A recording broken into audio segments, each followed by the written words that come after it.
Welcome to Big Blend Radio's Wine Time with Peggy show, featuring Peggy Fiandaca, who, along with her winemaker husband Kurt Lawrence Dunham, owns and operates LDV Winery in Arizona. Welcome, everybody, and Happy New Year. It is actually January 1st, 2025, and January is also known as Veganuary. And who knows if I'm pronouncing that correctly, but it sounds okay to me. And of course, we're here on our Wine Time with Peggy show, featuring Peggy Fiandaca, who, along with her husband Kurt, own and run LDV Winery in Arizona. The winery is in the southeast Chiricahua area of Arizona, and then the actual tasting room is in the downtown region of Scottsdale. And I'm telling you, January is a brilliant time to be in Arizona. So check out ldvwinery.com. And we're going to talk about vegan wines with Peggy. And we also have Chef Candy Lesher, who's known as a culinary wellness coach. And we met her first through the Dame d'Escoffier International Phoenix chapter. They came on the show, Linda Kassam. She has been on twice with us talking about what their work is and recipes and cooking classes. But I do want you to go to Chef Candy's website, which is yourkitchenrx.com. And she's going to talk about vegan cuisine. So welcome, ladies. How are Well, you? Terrific. great. Happy New Year. Ready Yeah. to get the year started in a healthy way. Yes, I love this. And I love that we can say we're going to eat healthy and we get to still have wine. So that's important. So being vegan, and I have done that. Being vegan is a lot of people do it for health, right? And I think that's where you come in, Candy, Chef Candy. But also it could be a spiritual belief. Everybody does it for what they want to do it for. And sometimes people do it just for almost like a cleansing to get their health back. And so may do it just for the month of January. So that's exciting. So Chef Candy, can you give us an overview exactly what a vegan is? Because the vegetarian world has all kinds of names. Well, exactly. And people get vegetarian and vegan confused sometimes, and they're similar, but not. A vegan is not going to have anything that is animal or insect based. And if you say insect, well, think of honey. Honey Yeah. is not vegan. However, there are plenty of alternative sweeteners that are vegan. A vegetarian is not going to worry about honey. So you have these differences like that, and a vegan is going to hopefully um, be very conscientious about the nutritional quality of food going in because they're not having any meat products at all. It's very easy to have some deficiencies nutritionally. So you really need to work on making sure you have a very rounded nutritional intake on a regular basis. And Mm. so and that's one of the reasons why I shared this recipe, because it is extremely rounded in what it offers your body and the protein and the nutritional quality. So Mm. it's so important as a vegan, though, if you're going to go vegan, that you become extremely aware and really kind of track what you're having, so that if there are any deficiencies in there, you can recognize them and take care of them in a nutritional and wise fashion. I love this. And everyone, the recipe is a cannellini recipe, but she gets to say the whole name. Chef Candy can. But well, and we want to get into that, but going into the nutritional quality, which is again another reason a lot of people go vegan, is for environmental reasons and also for animal rights. We want to take care of animals and do it in that way. So everybody, like I said, goes into this for a different reason, and I appreciate all of them. I really do. But I think one thing I messed up with, I did really good when I started cooking whole foods and I really embraced veganism and started eating vegetables that I never thought or knew about. And I really did a healthy thing. And then I got into the processed foods for vegans, and I did Oh, not do well at all. In fact, got a little bit of an autoimmune deficiency, and I went from looking really healthy. My body tone was like, I'm like, that was me. Holy cow. I need to go back to that time, because I was like, I didn't recognize myself. Like I lost a lot of weight, but I had muscle tone, but I was also very active. But it was like, wow. And then when I got like what I'm going to say, stupid and lazy about this, it it wasn't fun anymore because I actually enjoyed being vegan and doing the whole food cooking and really learning different things. And then I didn't do well. Like my body went down rapidly and quickly. So this being smart about it is important. It is because the processed foods, unfortunately, are when you have those, you're beginning to integrate things that your body at that point, especially if you've been eating clean, is not going to react well to. Seed oils can't go there. You have to stick with your healthy whole oils, your olive oil and your avocado oil. And there are so many processed things in those quote vegan items that are just counterintuitive for your body. Your body's Mm, not going to work well with them. So that's why it's important to make sure that whatever base recipes you're using are nutritionally sound. mm. And not just do pasta for 20 years. And also, pasta can be done in so many ways. But I stayed away when I first started doing it too. Hydrogenated oils went out the window 100%. I said none, Mhm. no to this. And yeah, now I'm thinking I'm going to have to go back to this now. I think I see what's happening in January. Bring all the bacon beforehand, right? No, but January, I think you guys, yeah, might have to cheat tonight, but tomorrow I'll be good. Is that okay? That is great. And I'll tell you what, you're really not going to feel like you're missing anything when you have a meal like this or comparable meals that really focus on flavor and texture and balance, and yet they offer so much nutritionally Mhm. in a vegan fashion. And you feel good actually doing something where you're taking out time just to do something special for yourself and your body knows it. But I think this is important because you're starting to taste things, which means it's part of the wine tasting process is pairing, Mhm.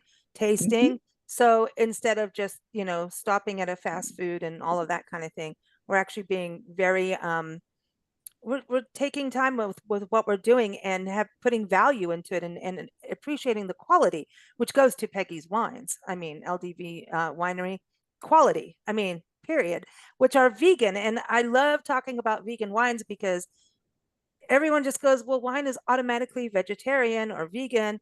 So Nope. Peggy, it's off to you, like because you made a choice to be vegan too. And I want to hear what a vegan wine is and then why you chose to be vegan. Absolutely.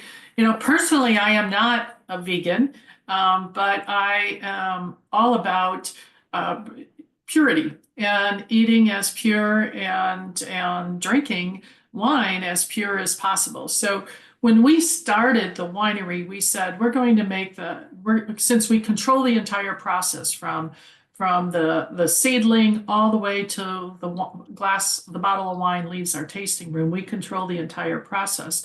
So we wanted to ensure that we were producing the highest quality grapes possible in the purest way. And once those grapes get into our winery, we want to just celebrate those and honor those grapes and not do a lot of additives to the wine so Yeah. that when you enjoy our glass of wine, you know you're getting pure juice just about. It's truly a really high quality wine. So people are always shocked when I say aren't that our wines are vegan and they're shocked by that. But the reason why is that there's a process called fining, which is towards the end of the winemaking process, when you want to basically make the wine look pretty, shiny and clear, and ensure that all the sediment is out of that wine, that a cheaper wine, or probably the majority of wineries actually use what's called a fining agent that is added to the wine so that it then grabs onto the sediments and it falls to the bottom of the barrel or the tank or whatever it's in so that it can be removed. And those fining agents are things like egg products, milk products, fish bladders, Mm. plastics, things that you really don't want to know about. and a lot of people are allergic to them. Mm-hmm. And Fish. that, Some wine right? gives Nancy and I, we get weird and we start not being able to breathe.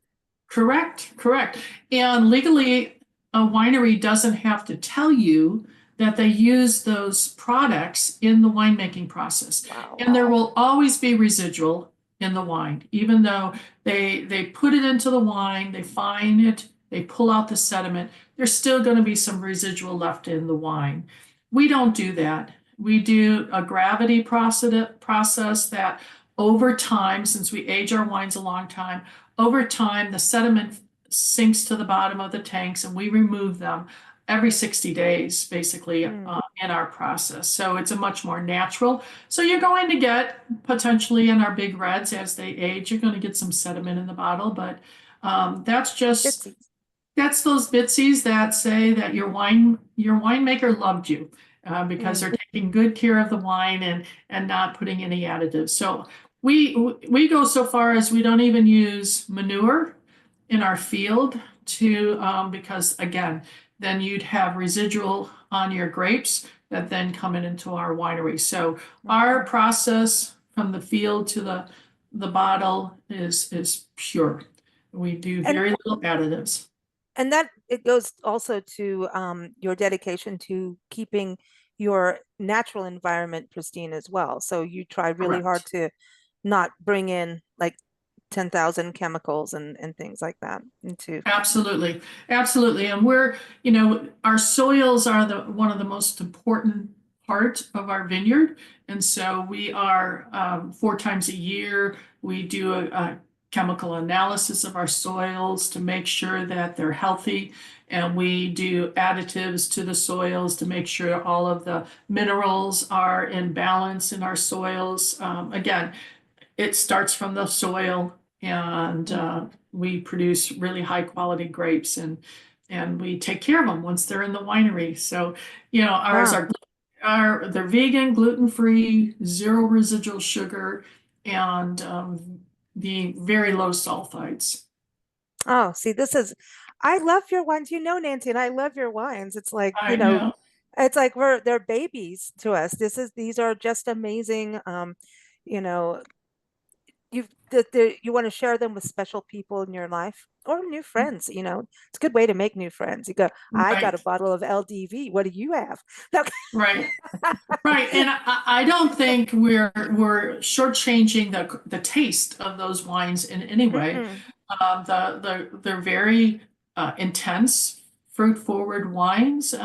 So by doing what we are doing isn't sacrificing the taste or the quality of the wine. Mm. In my opinion, it's enhancing them.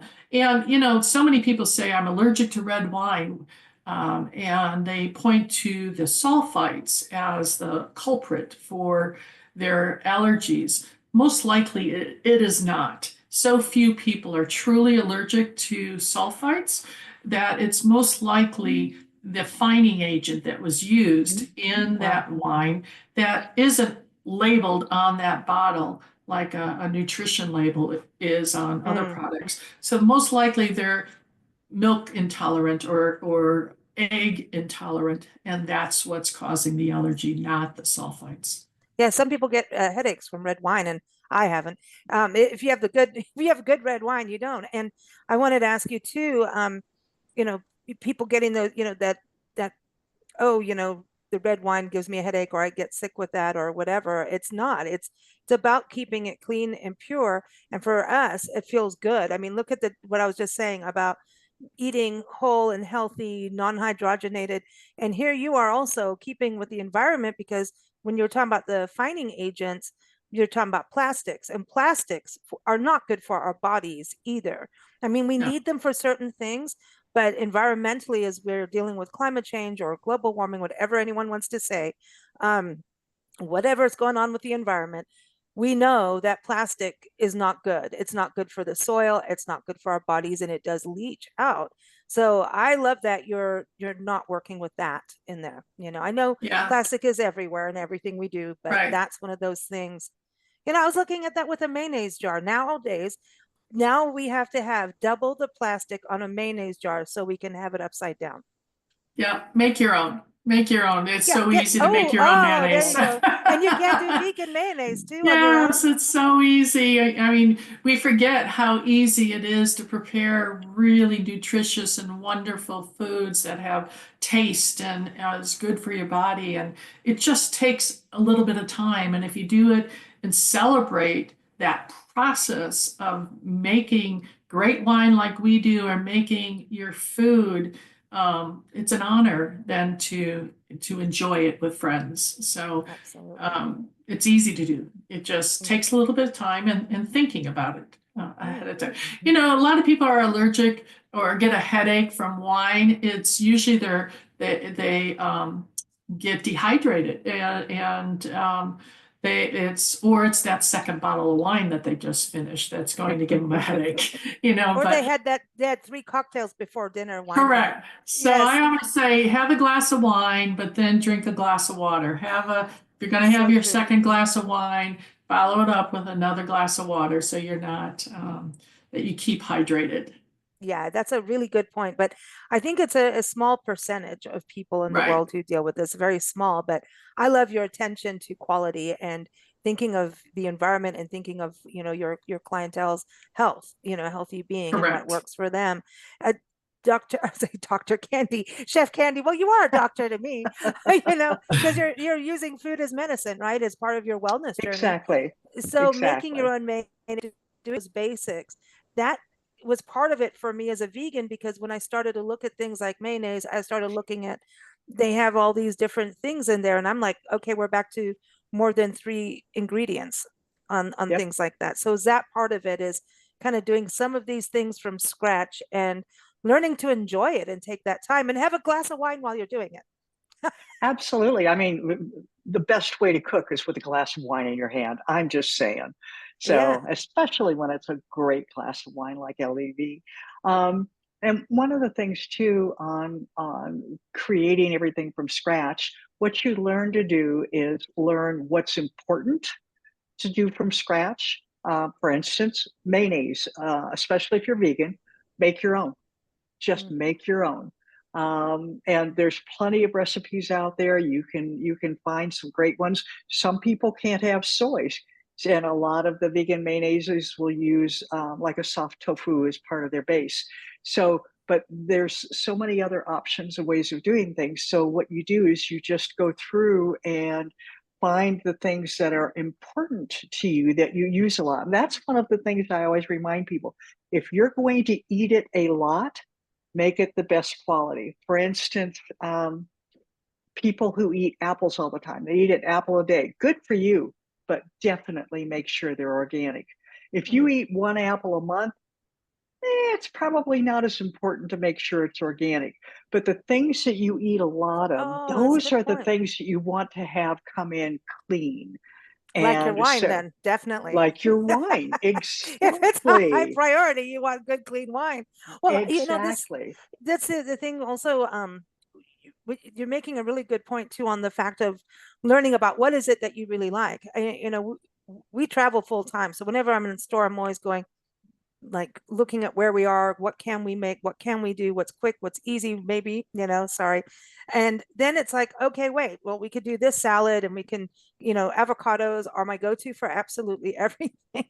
Because I Uh-huh. just got to the point when, as being a vegan, if I was going to have bread, it was normally, actually Nancy started baking bread, but we would do like a sourdough, which could be vegan. And you can do some wheat in there too, because you can do a wheat sourdough. And Mhm. I would just do avocado toast. That would be, instead of butters and all these other things and eggs, I was just like, I'm just going to have avocado. I like it. I can spice it up, and that's good. So I had to kind of change things, but also go with things that I really liked and go that way and find the flavors I really like. So cheese is a huge problem with cheese for me. Cheese and wine are like, luckily dark chocolate is vegan. But the cheese, I started making using lemon pepper as a replacement and nutritional yeast as a replacement for cheese. That was my thing. Nutritional yeast. In fact, the recipe I've got here, one of the notes for cheese lovers at the end is if you're vegetarian and you're a cheese lover, go ahead and put a little Parmesan or Romano.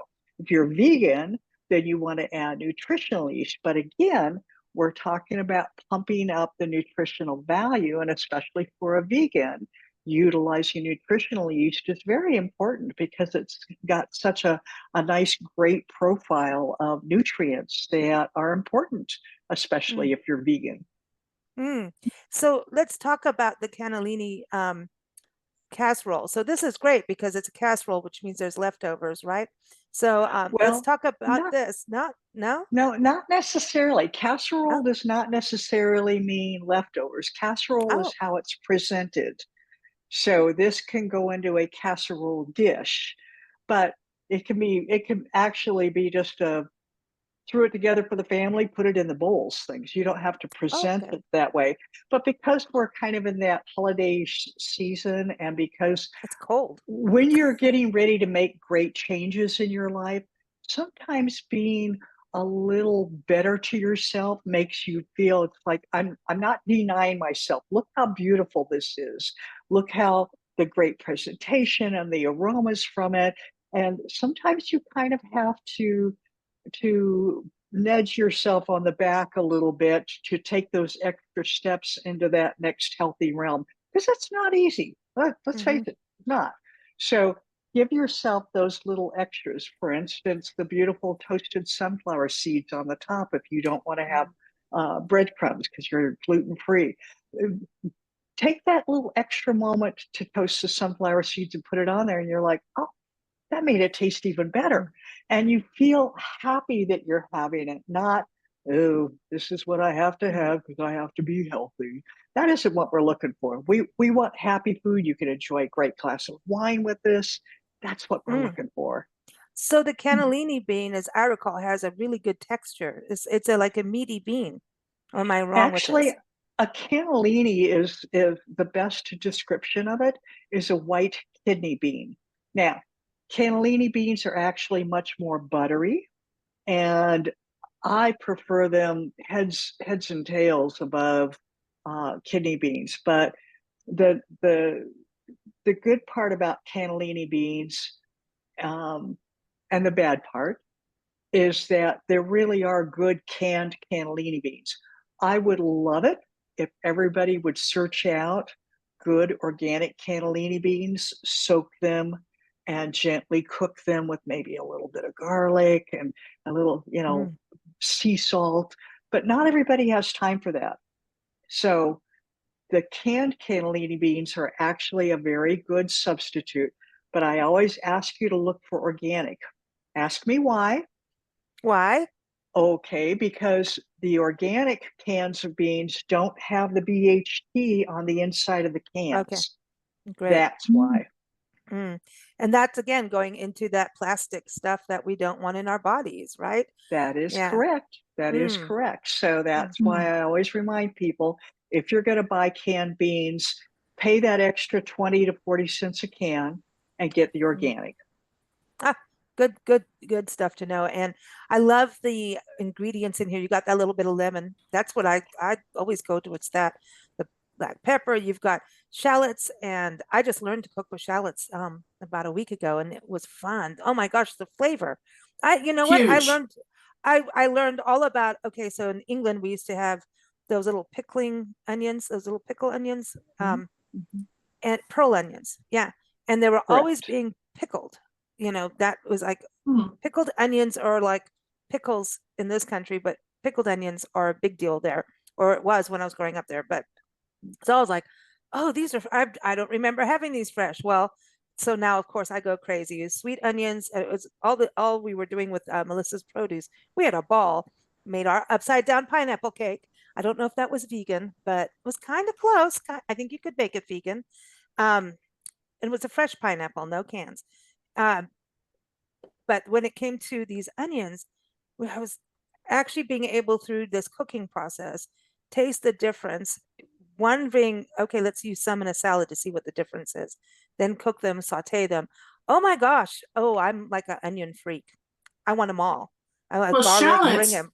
Shallots are amazing. shallots have that bit of garlicky, I Oh, think, note to them. They're just Mhm. awesome. You can Yeah. crisp them up and put them as a topping on top of things. You can Mm. caramelize them beautifully. You can Mushrooms saute them with wine, and they and just mushrooms, yeah, mushrooms, mushrooms with shallots, anything. wine. Yeah, yeah. Yeah, Bring mushrooms. Bring every mushroom to me. yeah, See, now yeah, that's something I can. Mushrooms are healthy, right? We can do that. yeah. Mushrooms are very healthy, very good for your immune system and your brain. Bring the mushrooms. I need my brain back. Bring the And they're mushrooms. And mushrooms are a perfect pairing with wine. I mean, Mm-hmm. it's like you do a medium bodied red with mushrooms. It's like a pairing made in heaven. Mhm. Mm. So or cooking with mushrooms, wine and mushrooms are beautiful together. Oh, this is exciting. I love this recipe because you've got some kale in there. I knew she was going to throw something extra in there too for a little boost of health. Well, and the But nice thing is the technique that we're using on the kale is something people can use in multiple different recipes. It doesn't have to be just this. But what we're doing is we're stripping off the thick stem because that doesn't add anything at all, and it's just gonna be fibrous. And then we slice the kale, and then we put it in a not kind of a wide bowl so it's easier to work with. And you put your lemon juice on, and what you do is you Mm. start massaging the lemon juice into the kale, and think ceviche. How Hmm. for people who do have seafood, pescatarians. There we go. The acid in the lemon juice actually cooks the shrimp. Well, what happens here is it's kind of doing the same thing with the kale, but it makes the kale very soft and very pliable. And it's not like chomping into a piece of raw vegetable. It becomes um, much more appealing. And by taking that softened kale, you don't have to saute it. Just by taking that softened kale that you've massaged like that with the lemon juice and then add a little salt to it and Mm. folding that into the rinsed canned cannellini beans that you've already got marinating in olive oil that you've just gently heated, thinly sliced garlic. And of course, you could add shallot in there too, for shallot lovers. But that and the Aleppo pepper and the oil Oh. takes on that beautiful Mm. flavor and fragrance, and it just becomes bold and enticing. And you put the Oh. beans in that and let them absorb that, and Mm. then you add that kale, and then you add a little bit of fresh basil leaf, and again a little shallot if you want, and then Mm. top it with a little zested lemon zest and either panko breadcrumbs if you're okay um, with gluten, and if not, I love, love, love using toasted sunflower seeds, which also That's pair very awesome. well with wine, by the way. Mm. mm, And you've got this incredible casserole that is so healthy, and you can serve it room temp. You can warm it in the oven gently, and I try not to warm it too much because you don't want to overdo the balance of the oils and the kale. You just really want to get it to that nice Mm. serving temperature. And you've got heaven. You have a couple Oh, glasses of wine with that, you are not feeling denied, let me tell you. I love this. Now I want to go to the pairing of this because my mind goes Viognier immediately, but I could be completely wrong. Peggy? I actually would go with a light red with this Okay. because of the Aleppo pepper and Oh. the layers of flavor that this has. I might go with, I mean, if you like you could go with our rosé of Grenache, which is a full-bodied Mhm. rosé with it, or I think our Grenache would be a nice one, even all the way up to our red blend would Mm. pair beautifully with this. If you went with a white, I would probably go with an oaked white, an oaked Sauvignon Blanc or Chardonnay or an oaked Viognier like ours. But I think it needs a little body to the wine Yeah. because there's this. what I have always talked about on our show when we're doing food pairings is to think about the layers of flavors you can get into the food to make it really sing, and anything that I cook has multiple layers of flavors to it, and this recipe does also. Mm. And that's how we make our wine. We want our wine to kind of be intriguing as you drink it because you're getting the nuances with every sip. And so that's where I'd go with the pairing, I think. I don't know. What do you That's think, cool. Andy? Actually, I was thinking your red blend. That Yes. was when I was working on the recipe, kind of doing a little fine tuning. Um, I that was what I had in my mind was your red blend, and it's like Mm, I want it now. yeah. I do. I do. Why didn't I open a bottle right now? Yeah. My gosh.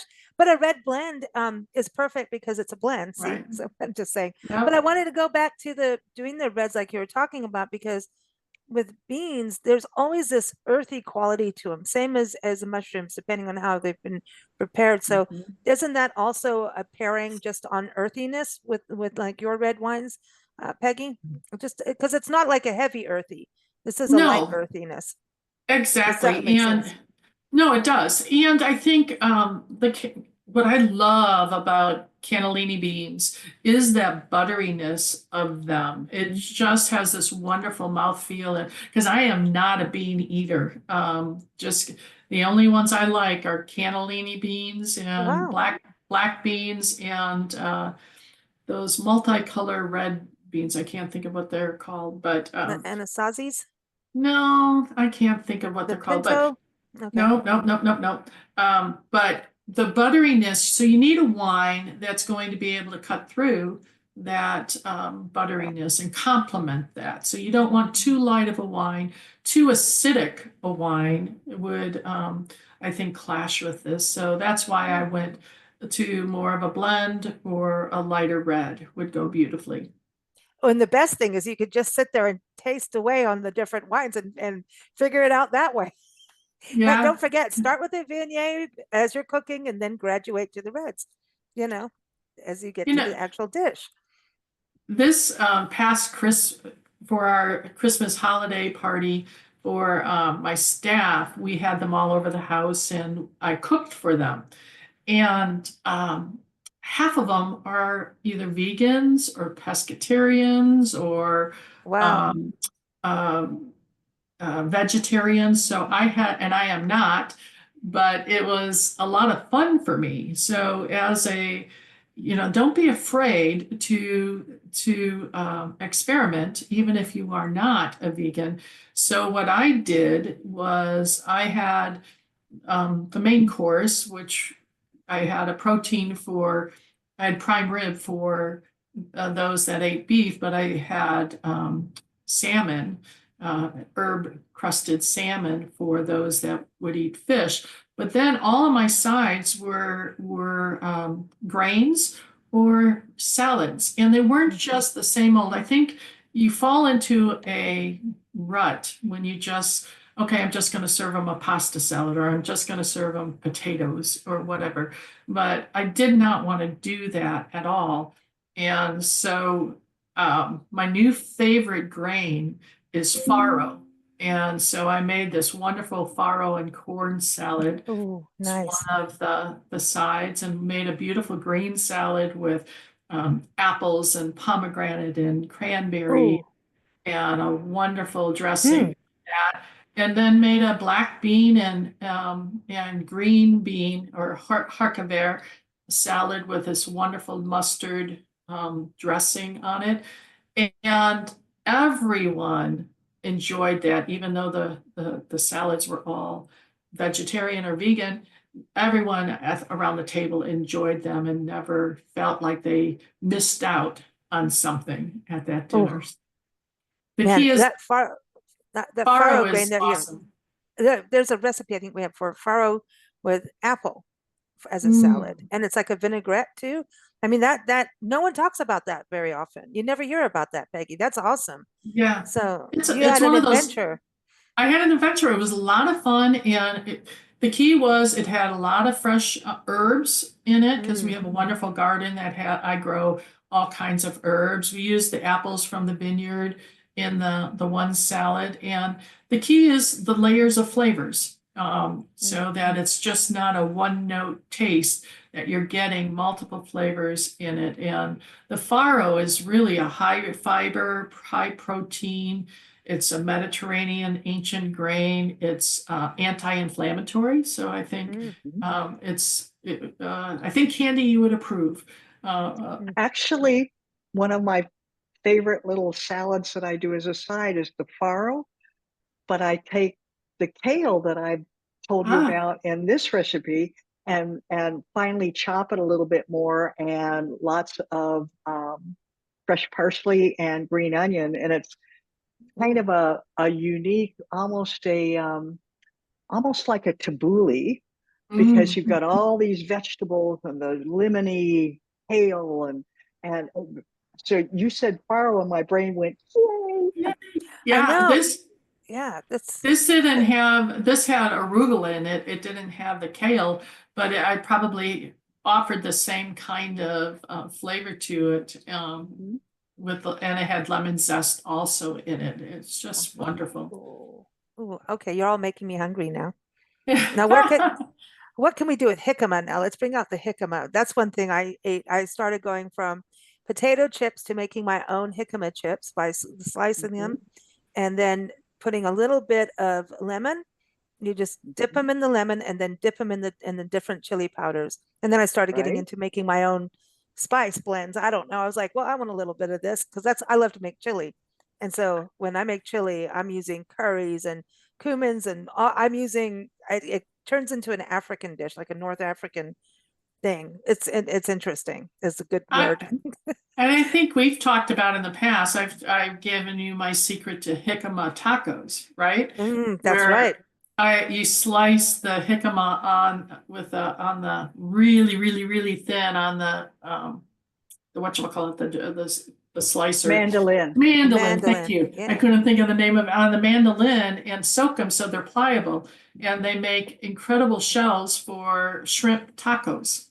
Mm. Uh, So you could do avocado in there. You could put your yeah, farro salad in there. Like to me, yeah. this is, I think it's one of those vegetables that get like looked aside, yet there's some little bit more nutrition than Mm. it's not heavy nutrition, right? But it's Well, better than potato chips. actually, the important thing with jicama isn't necessarily the nutritional profile from a base like vitamin C, vitamin D. The important thing about it is jicama is a huge prebiotic. So it Mm. feeds the healthy gut biome, which is really important to Hmm. maintain too for your health, especially if you're vegan. Oh, Wow. great. Okay. Okay. I want to know this one thing because I know people who are thinking about going vegan always say this one thing, well, not all of them. Um, there's not enough protein. I had to ask that Hmm. question. Being a vegan, you're going to not get enough protein for your body. If you eat nothing but processed vegan food, that is correct. If you eat whole foods with lots of beautiful legumes and healthy grains and freshly prepared foods, you're going to be just fine. That's a bunch of malarkey. All right. I Yeah, love it because when I even see sports people do become a vegan and they're like doing, heavy lifting and stuff like that, I'm Yep, like, see, sorry, Peggy. so even the farro is high in fiber and protein. that is So Mm-hmm. it's correct. it's a healthy grain that offers both to your body. Mm-hmm. Yep. And isn't it when you put a legume and a grain together, they make a perfect protein? There's like a certain thing with that. They they make a more balanced protein. Yes, your body Okay. absorbs better. Okay. So you know what? On that note, take some leftover cooked farro, make it a casserole, as you were saying, and Mm. add some of that into our beautiful homage to cannelloni. I like Yeah. this. I like this. Yeah. So I do want to touch base with you all because it's January. Peggy, what is going on at the winery and what's happening in the vineyard. We always have to touch base, and we do need your word of the Of month too. course, of course. But before we leave, I wanted to about cooking vegan. You know, I was thinking of some tips for people. I always like to give some tips. Um, think about think about your whole grains. Look for whole grains, I think is very important.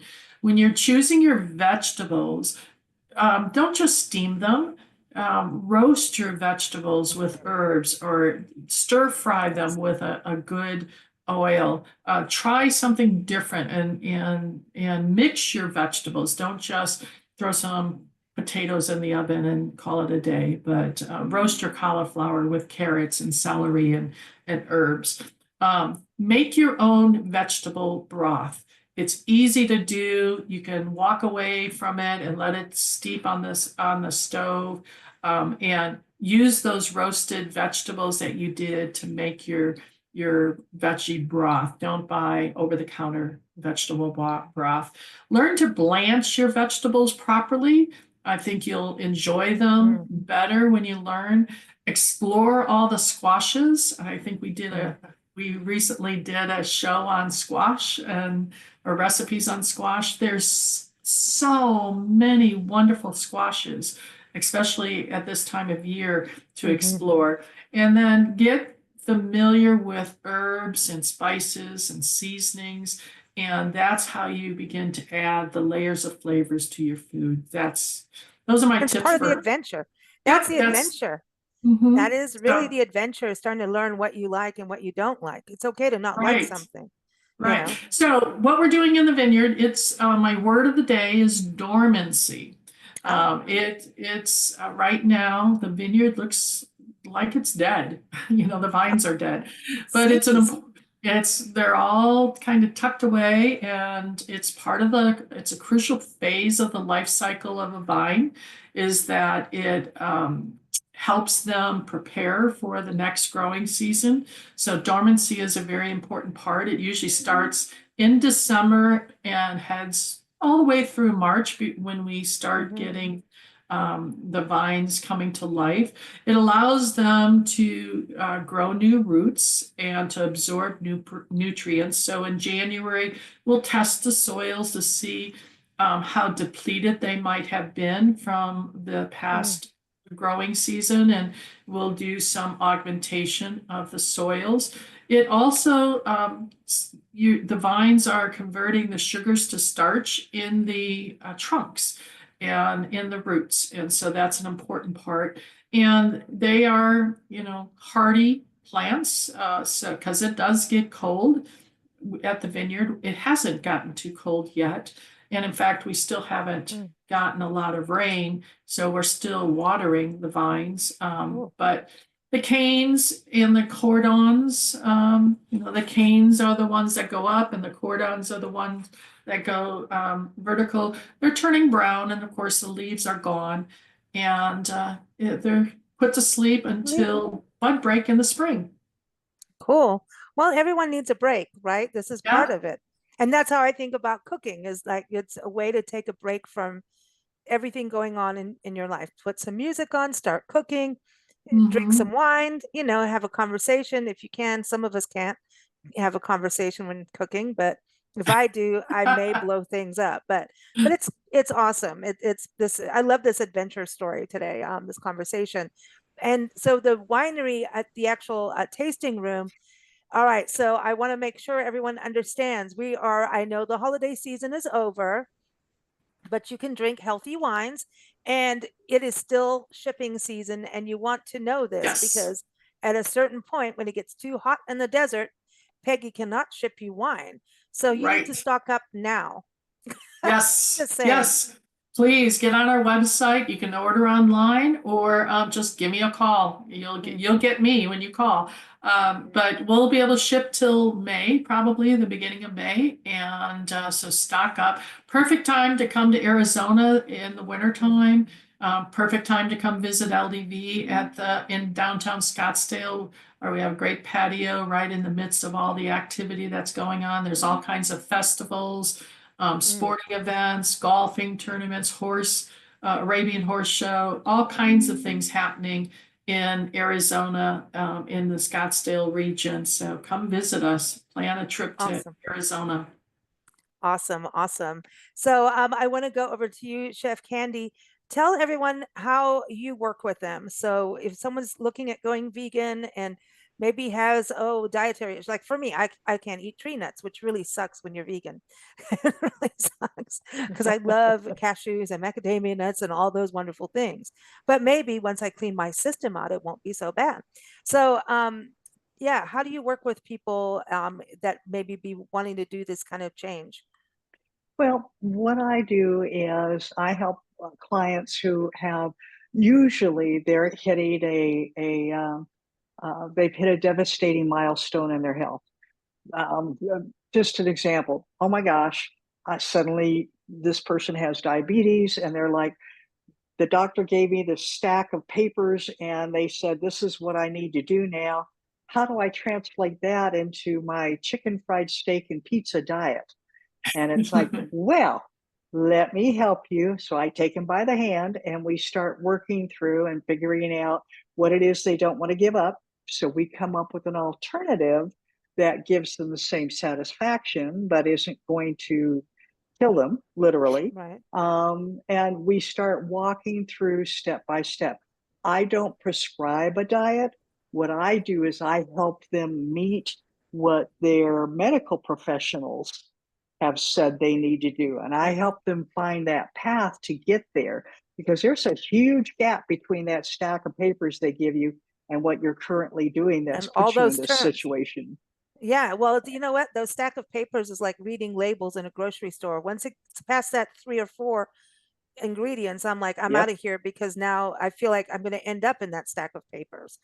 That's kind of Right. how I look at it. It's And yeah. that's what a culinary wellness coach helps with. It kind of takes them by the hand and walks them through, and it's a very individualized thing. So I don't usually have more than 2 to 3 clients at one time because they're constantly calling me.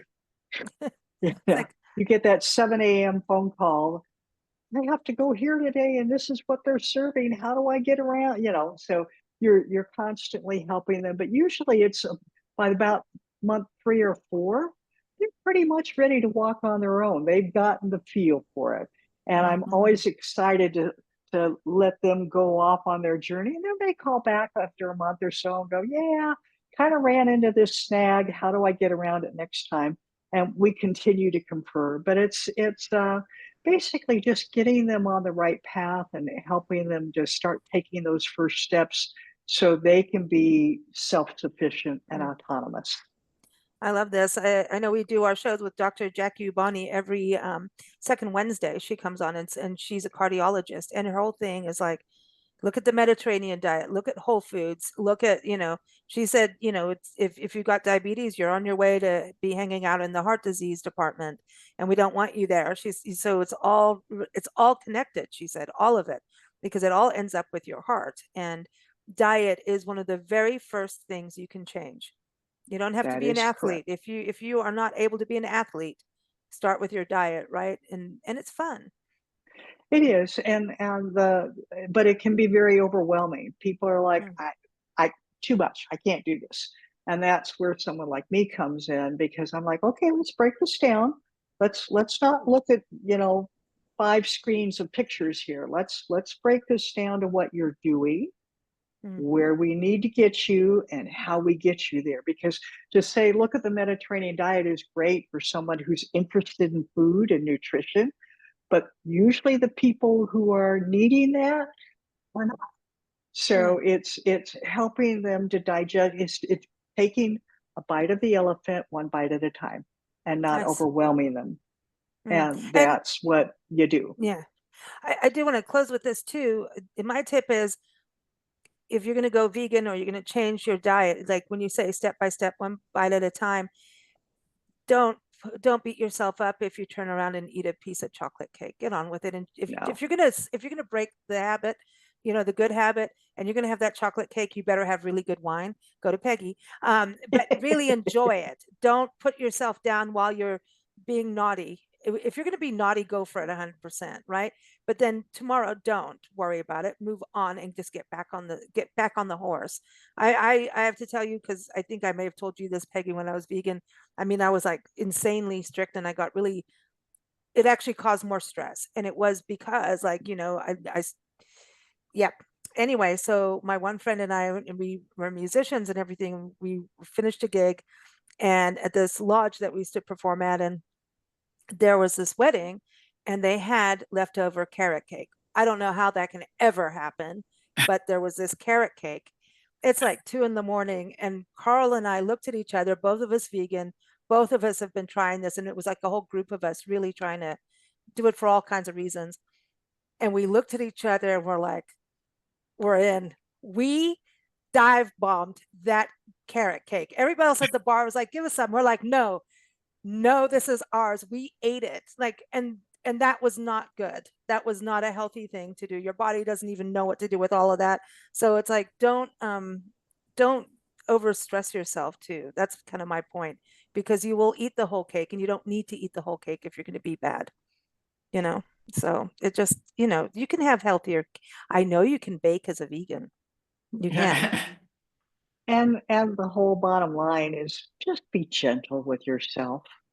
Don't, as you say, don't beat yourself up. Don't hold yourself to a level that no human being can attain. Just be gentle with yourself. Yeah, And I have a think glass of wine while you're doing it. well, Yes. veganuary is like the perfect way to go. I'm going to do 1 month. Just do 1 month. And once you get through 1 month, you may go, okay, maybe I want to do this every day, or maybe I'm just going to do it once a week, or start incorporating. There's the movement of reducitarians. And the reducitarian is you just start reducing down on things. Like if I'm eating meat every single day, I'm going to at least take 1 or 2 days out of the week and say, all right, I'm going to do something alternative. So I kind of like that balance too. But going with your needs, I love that. Thank you so much, everyone. I want people to know, again, your website, Doctor. See, I'm calling you a doctor again, Chef Candy. Go to yourkitchenrx.com, and of course, ldvwinery.com. And also the recipe is linked in the episode notes, as are the websites. Thank you, ladies. Happy New Year. Here's to good health and good wine and good Cheers. Here, here. Thank you for listening to Big Blend Radio's Wine Time with Peggy show. Keep up with LDV Winery at ldvwinery.com. Keep up with Big Blend Radio at bigblendradio.com.